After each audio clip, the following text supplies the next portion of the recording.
Esto es loco por demás. Esta canción es parte de Pueblo Chico, Infierno Grande, disco editado por Nickel en el año 1996.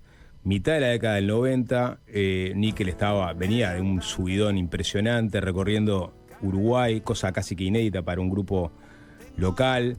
Y en ese contexto es que se da la creación de estas canciones y eventualmente la idea de meterse a estudio.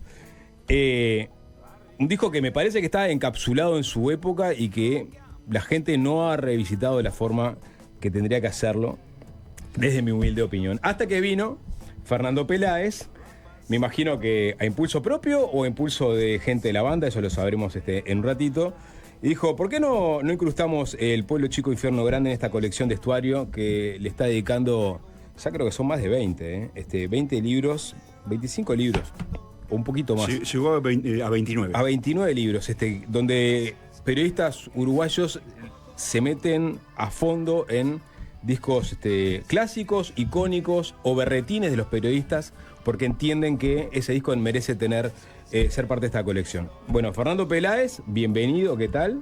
Sapo, muchas gracias por la invitación, un gusto estar acá. Fernando Peláez para mí es la referencia de la historia del rock en nuestro país, nada más ni nada menos. A partir de las Cuevas al Solís, quedó en ese altar. Aparte de ser profe de matemática. Bueno, vos debés saber que yo escucho el programa todos los días, entonces me estás tirando para arriba. Y uno de los creadores de la criatura, que es el propio Jorge Turco Nasser. ¿Cómo anda, Jorge? Bueno, muy bien. Bienvenido a los berretines, ¿no? Sí. De las personas y los críticos. Nosotros que los músicos que siempre éramos tan poco propensos a los críticos en Uruguay, creo que en este esquema de hoy de tanta cosa artificial, una opinión de alguien es divino, ¿no? Y que, bueno, en este caso comparto contigo que tengo un gran respeto y admiración por Fernando, así que haya logrado este libro, que se haya concretado, me encantó. Vamos, la idea, mirá, no sé cuánto tiempo tienen, pero vamos a recorrerlo y hablar de música y sí, hablar. Claro. Porque el libro es la historia de Pueblo Chico Infierno Grande, pero también es la historia de Nickel, ¿no? De alguna forma te tomaste el trabajo de, si bien claro, de cantar en el disco, arrancar desde. Claro, porque la génesis. una de las ideas guía de los editores es que también hagas un planteo histórico o del contexto. Y como este es uno de los últimos discos de Nickel, ya tenía una trayectoria muy, muy extensa y muy prolífera cuando llegamos al trabajo de Pueblo Chico Infierno Grande, a mí me pareció bueno comenzar con un repaso, un resumen de la trayectoria de Nickel hasta llegar a 1994, el ingreso del Pato Dana, bueno, todas las cosas que fueron pasando. Luego ya más concentrarme en lo que fue la previa de la grabación, con lo que tiene que ver con el estudio, el ingreso de Roberto Rodino, que fue clave en este disco, ¿no? Y bueno, casi todo eso lleva prácticamente medio libro, y después viene la otra exigencia de los editores, que es analizar canción por canción el disco elegido. ¿Cuál es el punto de encuentro entre Nasser y Peláez en este sentido, no? Este es un disco, pero aparte, históricamente Nickel fue a la fuente del rock de fines de los 60, el blues rock y hard rock de principios de los 70, o sea, ahí confluyen los gustos musicales y los intereses musicales de ambos, ¿no? Pero Jorge más joven, y no sé si ya hasta curtir algo de esa primera etapa del rock uruguayo, o ya estaban todos de retirada porque había venido la dictadura y ya quedaba casi nada. No, algo llegué a pellizcar. En Argentina, sí. Algún concierto, un concierto, en algún baile de cumbia que íbamos, la barra que salía conmigo eran casi todos, íbamos a los bailes de cumbia, ¿no? Por más que fuéramos rockeros, o algunos. Y 2x3 aparecían en esos bailes alguien, y me acuerdo que, bueno, y después ahí veíamos algo de rock, yo que sé, una vez vi a Dino con 03 en el Colón. ¿Y viste alguna de las formaciones de Días de Blues también? Y vi a Días de Blues, el original. Era chico y no entendía nada medio, ¿no? O sea, me superó, me parecieron dioses. Y después me hice recontra fan de Siglo y de Días de Blues, pero ya empezó la dictadura y nos distrajo. Nos distrajo de casi todo eso, ¿no? Sí, sí. El disco que estuve prácticamente al principio por elegir fue De Memoria, Claro. de Nickel, ¿no? En donde rescataron el momento que estaba totalmente condenado al olvido el movimiento de rock uruguayo de los primeros 70. Ellos hacen un rescate de todo eso, sacan ese disco, hacen varios espectáculos. Ahí me acerqué mucho más a Nickel en aquel momento. Pero bueno, como había hecho el libro sobre el disco de Días de Blues anteriormente para la misma colección, dijo, esto va a quedar demasiado, Peláez es demasiado setentero. Y como Pueblo Chico, Infierno Grande me había impactado profundamente, ya no como un fan, adolescente fan de la movida del rock uruguayo de los primeros 70, sino ya un treintañero. Dije, bueno, acá está tiene que ser acá hay muchísima música, muchísimo arte. Y yo ya había conversado con Jorge, le había hecho varias entrevistas vinculado con cuando fui curador de la muestra en el Centro Cultural de España, 20 bandas orientales del siglo XX, que una fue Nickel, y después cuando se organizó Nickel Te Muestra, la muestra sobre Nickel, yo tenía bastante información global sobre el grupo como para... lo que faltaba acá era entrar en canción por canción y todas las cuestiones cercanas al disco, ¿no? Está bueno, disco. Está bueno que comentes el de Memoria, que el otro día lo recordamos, porque es verdad, hay como al regreso de la democracia está la movida post-dictadura, que en ningún momento aparecía ningún elemento vinculante, salvo la Tabaré hablando del Flaco Barral, ¿no? Ponele. Es ahí 2 o 3 ejemplitos muy concretos, ¿no? Porque Tabaré Rivero había curtido también algo de eso, pero él hacía otra cosa. Y entonces Nickel de alguna forma viene a ser el vaso comunicante entre aquello que se detuvo abruptamente y esto que empezaba nuevamente. Sí. Pero ya con otro signo de los tiempos, ¿no? O sea, ustedes apelaron a un género que en realidad, o un abanico de géneros que capaz que no era lo que estaban en boga en Uruguay o en la región, ¿no? Sí, bueno, y es parte de la gracia, ¿no? De haber formado la banda. Buscábamos un sonido original, ya que proveníamos, o sea, yo no era tampoco un adolescente, o sea, yo era un hombrecito, venía de Buenos Aires.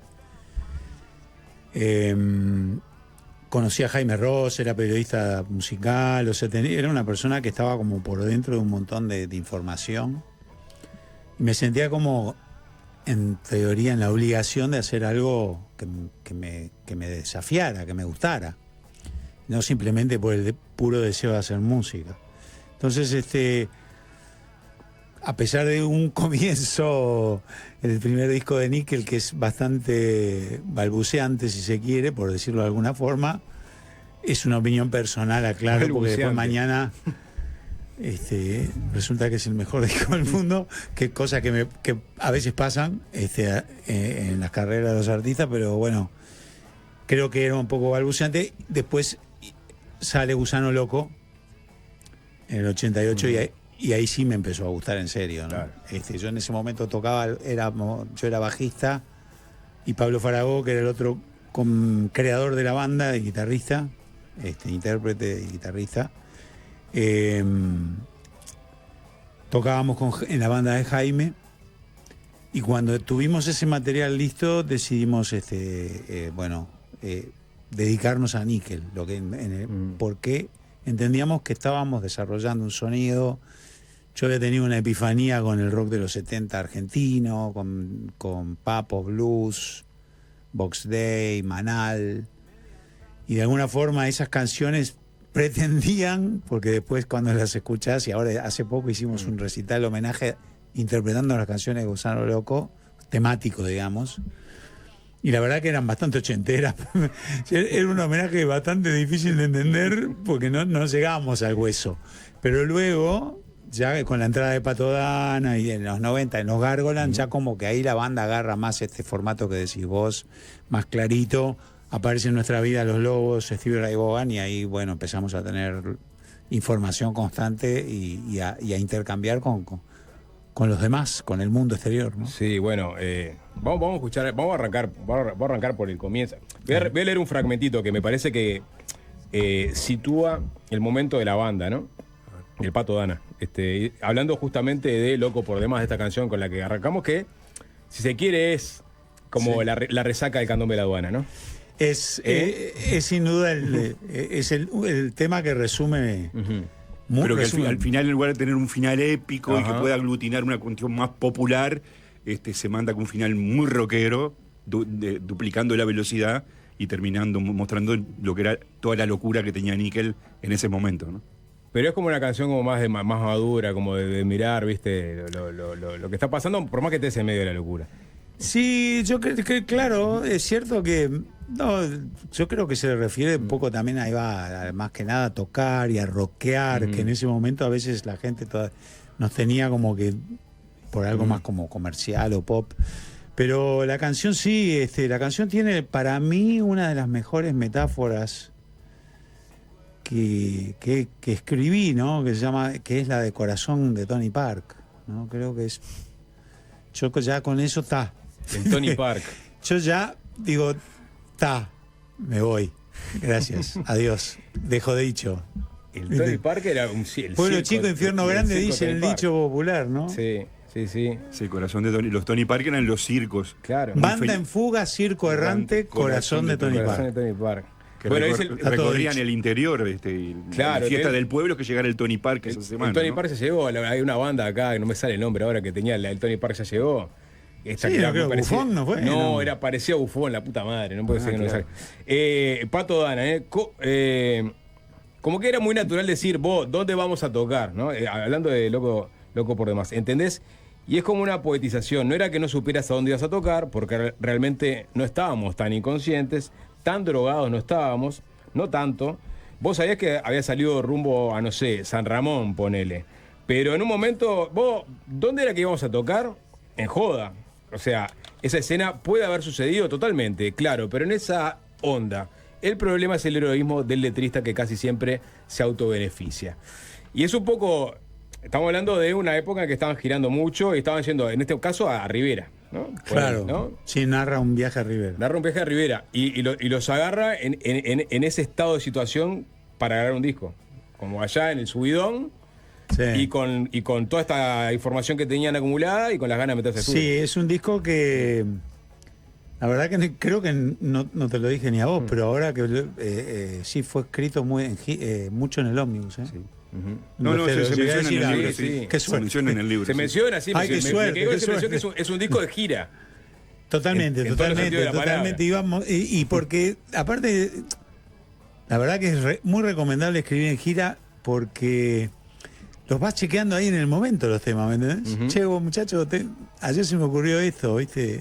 Y ya se armaba ahí, ¿viste? Un poco la canción. De hecho, Loco por Demás era y Amo este lugar, también fue escrita en gira. Pero en este caso sí. No, entre otra cantidad enorme de shows está la gira Primate, porque cuando firman el contrato con la BMG, ellos que habían sacado en promedio un disco por año, no tenían un disco pronto para editar en 3 meses. Entonces ahí se les ocurrió por primera vez hacer un compilado, que fue el Primate 1, que fue un éxito total de ventas, y hacer una gira Primate por todo el país. Así que sí, justamente. Que terminó en el Cine Plaza, donde tocamos cerrando la gira y los teloneros fue el Cuarteto Citarrosa con Toto Méndez y toda la barra esa. Acá contás, por ejemplo, la gente que no sabe que este señor Jorge Nasser fue que logró finalmente que el Cuarteto Citarrosa grabara un CD, ¿no? Un compacto. Sí. Con todo lo que significaba, ¿no? Juntar a esos muchachos, ¿no? Que grabaran, que esa historia musical quedara registrada en un disco. Sí, eso disparó esa... Porque ese disco se vendió pila. Sí. Contrariamente a todo pronóstico, ¿no? Me acuerdo que no. Acá no canta nadie, te decían. Exactamente, me dijo. ¿Y cómo? Dice, pero no canta nadie. En el último tema canta el Canario Luna, canta una canción que yo compuse para el álbum como homenaje a el hecho creativo que se llama Milonga Igual. Claro. Y que la canta el Canario y la toca el cuarteto. Fue momentos de... ¿La tenés por ahí? Piel de gallina. Milonga Igual. Sí, cantaba por el Canario. ¿Hacemos un pequeño desvío? Igual, sí, dale. Sí, Milonga Igual. Tiene que estar en Spotify. Si no, sí. a los suecos le decimos que se retiren. Sí. Gracias. Acá está. Cantaba por él, ¿no? Sí. Mucha gente Recitado del Canario. Claro. Ay, va. Por haberme dejado esta noche cantar con mi ñavi compas de la vida. Igual que el mundo, da su vuelta, igual como otro año que se va, igual como la plaza queda desierta, igual que las palomas vuelven igual, igual como se cumple una promesa, igual como se alarga la ciudad. Bueno, ahí está, ¿no? Igual. Sí, Tremenda. es una versión alternativa, ¿eh? ¿Ah, sí? Ajá, mirá. Sí, la No me descubrí. acordaba. ¿La descubriste? Sí, esta no es la ¿Esta versión. no es la postalina? Sí, ¿No? no, es una versión, Una versión. alternativa. Alternativa. Bueno, pero volvemos al pueblo chico. Sí. Porque decías, nos tomaban como una banda pop y casi como un manifiesto, la primera canción, digamos, está el pop y está Mi voz se irá, ¿no? Sí, increíble. Vamos a arrancar con arriba. el disco propiamente dicho. No lo vamos a repasar todo porque son No, es muchas imposible. canciones. No, pero vamos a ir picando. pedacito, vamos a picar Sí, como, sí, como sí. se usa ahora. Mi voz se irá.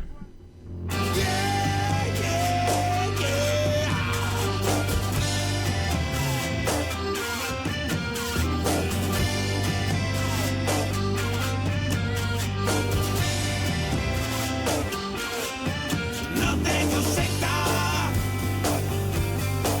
ni un buen padrino. No soy profeta, ni un adivino.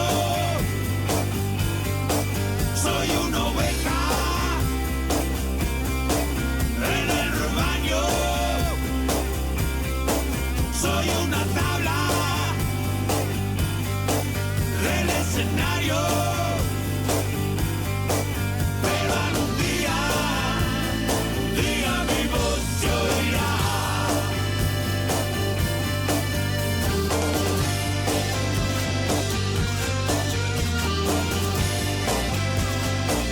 Hay como un chupón, ¿qué es esa? Bueno, esa especie de güiro, de reco Ajá. raspador. Yo toda la vida me pregunté qué sería, pues suena un poco también a serruchado, ¿no? Y bueno, y ahí cuando hago las entrevistas es que me cuentan de que en realidad es una guitarra electroacústica tocada por Pablo Farago, donde raspa las cuerdas y está pasado por algún pedal, Ahí con está. un efecto. No, está limpio. ¿Está limpio? Eso lo logra hacer él. Es una habilidad. Bueno, ahí hay un Es error en una el de las libro, tantas- entonces. Una de las tantas. No, probablemente tenga algún proceso después, no, pero normal, no sé. Acá en este primer tema, además, se da que hay una textura muy interesante porque hay un acordeón que lo toca el Pato Dana. O sea, el bajista toca un acordeón. Hay un bajo que le pusieron bajo motoquero porque parece por momentos que es una moto que arranca o que desacelera, que lo toca Jorge y que no es un bajo. Es una guitarra también pasada por un pedal que octavaba para abajo. Una octava para abajo. Y entonces todo eso surgió en el estudio, no fue nada planificado, ¿no? Apareció un acordeón que ninguno de los que entrevisté recuerda cómo apareció. Creo que estaba en el estudio. Apareció este pedal que Siempre octavaba para abajo. La gran música tropical, Sí. aliada. Y en Sondor aparte era, Por digamos, eso. ustedes graban un tema y te graban un disco, metas una banda de cumbia, ¿no? Sí, En el sí, entretiempo. a 2x3 ahí dejaban algún instrumento. Sí, Sí. Igual ahí Una habían paila ahí. hecho una especie de lockout porque Sí. Níquel se trasladó el Club Atlético Níquel para Sondor porque, bueno, se concentraron montones y montones de horas a grabar esto, ¿no? Sí. Así que acá está bastante experimental en ese sentido ese primer tema. Así arranca. Bueno, vamos a hacer una tanda, ¿les parece? Y seguimos picando Pueblo Chico, Infierno Grande, que tiene Bárbaro. un libro enteramente dedicado a su existencia, escrito por Fernando Peláez. Estamos con Jorge Nasser también, así que nada, ya venimos.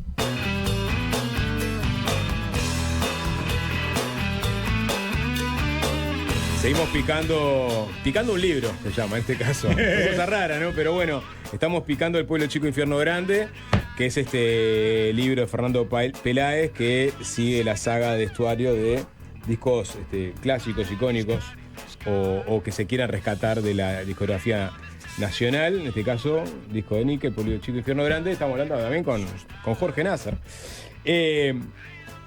¿Por dónde arrancamos acá? Discar se llama la canción. Había un lugar, era un búnker, era una sala de ensayo que era en Jackson y Constituyente. Muy cerca de acá. Muy cerca de Muy acá. cerca, Muy ¿no? cerca. Muy cerca de acá. Muy cerca de acá, exactamente. Donde se cocinaban cosas, donde se ensayaba, se grababa, pero también se vivía la vida. Y escuchaba Y muchísima escuchaba música, ¿no? mucha Además de música. tocar, ¿no? Y entonces quiero ir acá, ¿viste? Escuchar mucha música. Vos escuchás esta viola y decís, acá juega Stevie Ray Vaughan, Claro. ¿no? Es lo que yo un poco discrepo con el Darno. Él comenta que esa introducción le suena muy Stones. Y yo digo, para mí es Stevie Ray Vaughan. Y se curtía esa música en esa época. Sí, Stevie Ray Vaughan, y eso abrió la puerta a todo lo demás, ¿no? Ujú. También teníamos una referencia de Richards con Ron Wood en el interplay de las violas. Ujú. Teníamos la base, era un poco, arrancaba de ahí, pero nos fuimos, digamos, como que Pablo siempre tuvo más propensión a ser virtuoso, digamos, y yo como simplemente por contagio y por esa manera de estar todo el tiempo tocando, actuando o ensayando, fui desarrollando también un poco de habilidad, pero de repente acá, ahí están los solos nuestros, recién los escuché, y Sí. se nota bien la diferencia de cómo vemos cómo sentíamos el rock, ¿viste? El mío es con el Octavia, una cosa más tipo Jack White, ponele. Y el más clásico, más blues rock classic, viste que era un fenómeno haciendo eso. Pues recién ahora está haciendo la conexión. Pablo andaba siempre con ese poncho y ese sombrero. Y Stevie Ray Vaughan andaba con eso también, ¿no? Sí. De ahí viene la referencia. La verdad que el look no lo inventábamos. Pero digo, pero capaz que la gente no tiene claro Bueno, dónde, pará. dónde viene de ese look, ¿no? Sí, no, viene de ahí, por Viene de ahí. supuesto. Sí. Sí. A veces, claro, era un tema que la gente no sé si estaba tan enterada. Ahora todo el mundo sabe todo, pero... Pero ahí no. Ahí eras de ese cuadro, la gente del palo conocía, y si no. Sí, no. Fernando, hablaste del Darno, ¿no? Lo bueno, una de las cosas buenas que tiene este libro es que usas como hilo conductor y dialogás con una reseña que hizo Darno Jans en su momento en la revista Postdata sobre el disco. Sí, en la segunda tanda, tanda de reuniones con Jorge, porque habíamos llegado como hasta la mitad del disco, y después yo por problemas de trabajo y ese quedó ahí colgado como un año, hasta que nos encontramos en el dentista con Jorge. Digo, Jorge, vamos a retomar el libro. Entonces, la segunda tanda de entrevistas me dice, no sé cómo salió el tema, hay una reseña que hizo el Darno del disco, la tenés que conseguir porque... Yo dije, qué suerte que tengo, genial. No sé qué dirá, yo no me acordaba, no. Si la leí alguna vez no me acordaba. La encontré en internet y después fui a la biblioteca del Palacio Legislativo porque había unas partes cortadas. Y bueno, me pareció maravilloso porque el tipo de una manera muy poética hace un análisis telegráfico de cada uno de los 18 temas. Y bueno, mi idea fue cada uno de los capítulos que corresponden a cada canción empiezan con lo que comenta el Darno y después hago un poco un juego ahí de... Lo controvertís a veces. A veces sí, a veces lo controverto y a veces, bueno, coincidimos, ¿no? Sí. Y es realmente maravilloso ver Dialoga. Dialoga. Está por bien. momentos con una sola escuchada la calidad que tenía el Darno y que además sabía de todo, ¿no? Sí, es Con las verdad. referencias que hacía. Porque mete mucha referencia, o sea, por fuera de su palo, capaz, ¿no? Porque Sí, uno pensaría sí, que es sí. su palo. Vamos, ¿para dónde vamos? ¿Vamos a Demasiados Tangos? ¿Demasiados Wow, Tangos? me encanta. Sí, sí. Para antes de tirarla, una breve introducción y después nos metemos un poco más en la canción. Y bueno, un poquito una fusión, ¿no? O sea, un rock con un toque rioplatense que lo da el bandoneón, ¿no? Es un bandoneón que suena a lo largo de toda la canción casi, ¿no? Desde que empieza solo, a solear sí. y después que termina el solo sigue tocando Sí. y no para más. Ujú. Que ese Que no era la idea, ¿no? Claro. La idea era que hiciera algo ahí, está. O sea, con eso nos llamábamos dichosos. Sí, Porque sí. la letra decía lo de los tangos. Ponele que la armonía, ¿no? La armonía tenía como esa cosa ponele que la melodía y la armonía tenían un eco tanguero.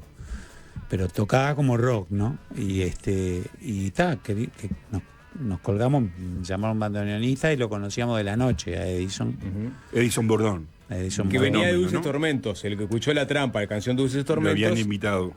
Sí. va a escuchar su bandoneón ahí. Sí, sí. Ahí va. Y yo lo pongo en el libro. Sí, sí, Claro. sí, era vecino de enfrente, Sí, sí. el Garo. Garo vivía ¿El Garo enfrente, también? enfrente ahí vivió años en un apartamento enfrente a Jackson y Constituyente, en esa cuadra. Ay, mirá. Ahí. Y, Donde está la chica de la esquina. Donde estaban las chicas. Exactamente eso te iba a y decir. además la canción empieza, es una canción que creo que tiene una influencia Beatles muy clara, incluso Queen, y una guitarra muy filosa de Pablo Faragó, en toda hasta que después entra el bandoneón y ya es otra historia, ¿no? Y ahí, bueno, hablando de lo del Darno, el Darno en un momento dice, no sé cómo hizo Edison Bordón para pichuquear entre Lennon y Richards.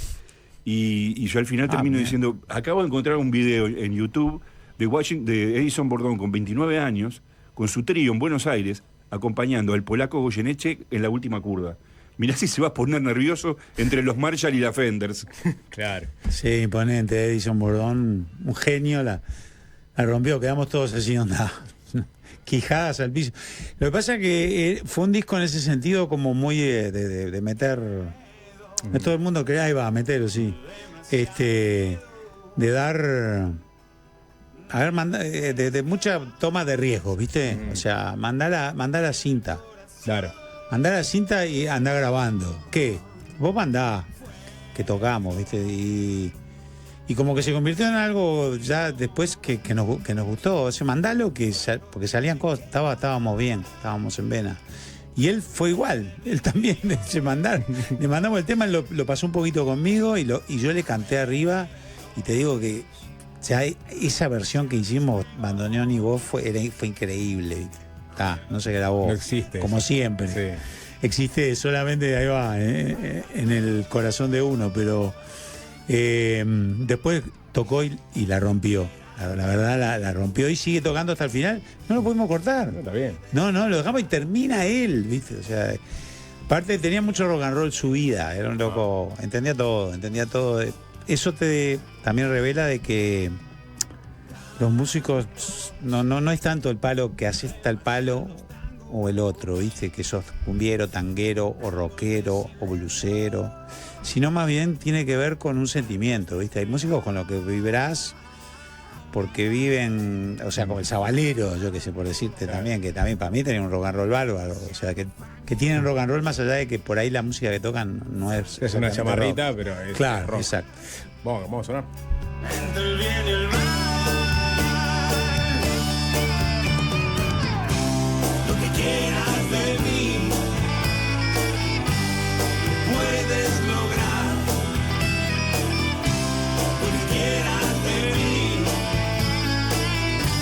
lo que quieras, mi amor.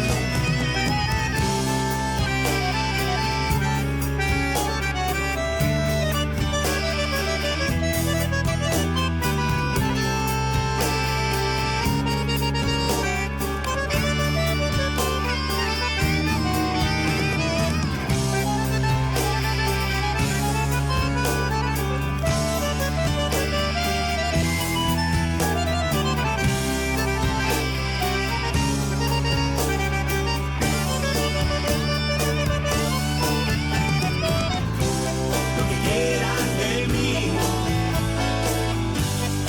puedes lograr. Y ahí sigue, muchachos, ya. A lo que toca acá, Qué animal, vos. Qué bien, Bueno, hay que hacer una tanda más, Alvin. Una tandita más. Vámonos con Playa Honda. Con Playa Honda, porque ahí los conecta. Vos haces la Sí. conexión, Fernando, ahí con la Playa Honda. Tu viejo, yo me tiro acá. O sea, vos veraneabas porque Obligadamente. en la Playa Honda porque tu viejo era el encargado de la sombrilla y las carpas. El carpero, Carpero. sí, que alquilábamos sombra. O sea, mi padre 30 años estuvo ahí. 30 O años. sea que yo me crié en la playa, sí. Claro, yo me quería mucho ahí también porque a 2 cuadras, en Pilcomayo y Gallinal, vivían mis únicos primos hermanos, así que Playa Honda también desde niño y después de adolescente con otra barra, ¿no? Pero nunca me había enterado de que el otro día me dice una de mis primas, mi tío parece que conversaba muchísimo con el padre Jorge porque además se conocían del puerto, ¿no? Claro. Sí, me dejó portuario y Y bueno, seguía cerca del agua. Mi viejo, Tu hijo estaba en el remolque también. claro, era el patrón del remolcador. Sí. O sea, que es como capitán, pero sí. de un remolcador. Y muy aficionado al agua, ¿no? Obviamente, sabía nadar ahí va, en aguas abiertas y eso.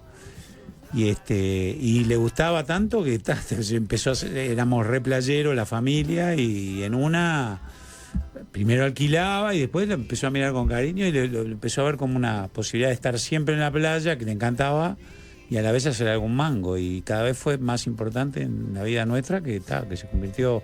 De hecho, yo y Pablo estuvimos laburando en el 89 y 90 haciendo playa, hasta que en una fue como demasiado, porque ya se juntaban las chiquilinas. Sos ¿viste? el del candombe de la aduana. te decía, Seguro. ¿no? Hacían así, viste, y se armaban las chiquilinas y ya era como demasiado, está. viste, era como mucho, ¿no? Muy uruguayo también, ¿no? Sí, muy uruguayo.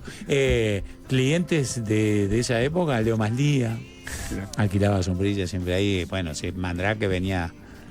La barra era Mandrake, Yaques, toda la barra de Jorginho Gularte, una barra grande que se juntaba ahí. Nos fumábamos un faso de la lata, de escondida. Club a la Atlético escondida. Níquel en Jackson o en Playa Honda. Paso de Sabelo. la lata, tenemos un testimonio más de Paso de la Lata. Se van juntando a poco. Hacemos Sabelo. una tanda con la Playa Honda y venimos. Seguimos repasando El Pueblo Chico, Infierno Grande, el libro de Fernando Peláez, el disco de Níquel con Peláez y con Jorge Nasser. Y acá está, Lo pueden escuchar en Spotify, ¿no? obviamente, en Spotify y en las plataformas En todas. musicales de streaming. de su gusto, ¿no? Sí, en YouTube Music. No, y ¿no? en la lectura del análisis de los 18 temas, las sugerencias que lean y escuchen, ¿no? Al mismo Bueno, tiempo. ahí va. Estos libros que tienen de bueno es que vos, es el ejercicio, dice yo, volver al libro, al disco, y nada. Que a su vez te vas a ir a otros discos, porque vas a abrir paréntesis, porque hay mucha referencia a otros artistas. Nada, la experiencia musical, literaria es esa.